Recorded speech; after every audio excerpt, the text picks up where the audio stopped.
Assalamualaikum warahmatullahi wabarakatuh. Alhamdulillahirabbil alamin wa bihi nasta'inu ala umurid dunya waddin. Wassalatu wassalamu ala asrofil anbiya'i wal mursalin wa ala alihi wa sahbihi ajmain, amma ba'du. Pada kesempatan kali ini saya ingin menyampaikan tentang kesadaran seorang hamba. Pada suatu hari Qarun dan Fir'aun pernah ditanya tentang rahasia kesuksesan mereka. Lalu mereka menjawabnya dengan ungkapan berbangga diri yang melampaui batas.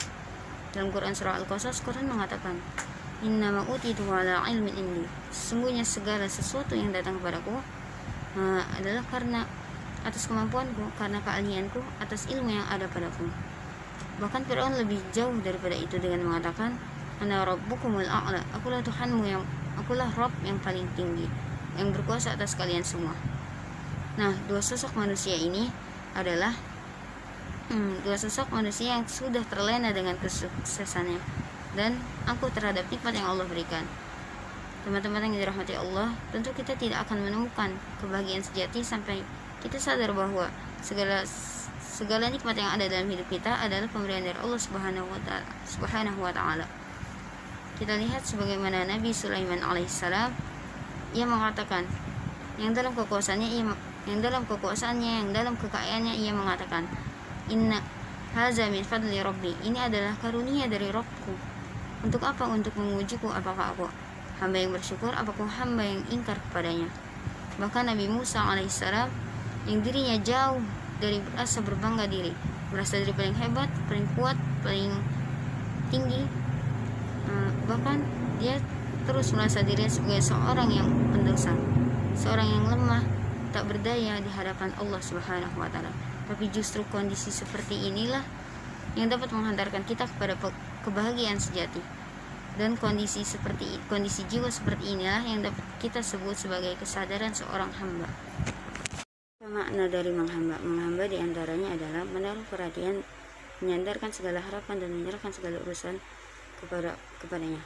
Jadi jika kita menjadikan kepada selain Allah itu pusat perhatian kita, berarti kita telah menyandarkan segala urusan dan harapan kita kepada selain Allah tersebut.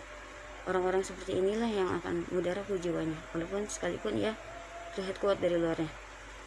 Nah, mengapa bisa dikatakan demikian? Karena ia bertolak belakang dari fitrahnya sebagai hamba, yaitu menghamba kepada selain Allah, menghamba kepada Allah.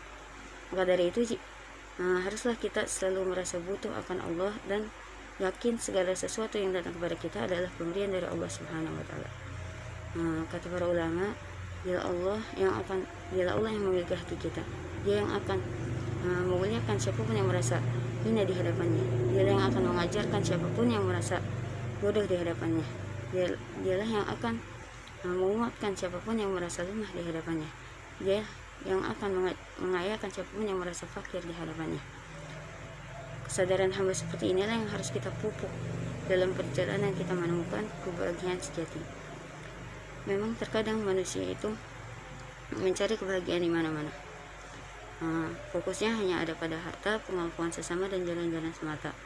Padahal kebahagiaan sejati itu terletak pada sujud kepada Rabb yang Maha Cinta. Bukan hanya sekedar sujud kepala dan raga, akan tetapi sujudkan hati dengan sepenuh rasa. Yang mana hati kita ada dalam pada genggamannya. Karena hanya Dia satu-satunya yang dapat memasukkan sakinah ke dalam hati kita.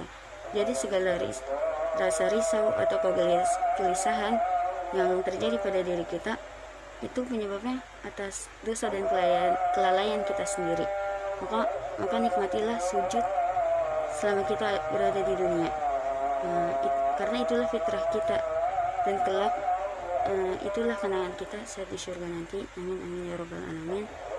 Wallahu a'lam. Assalamualaikum warahmatullahi wabarakatuh.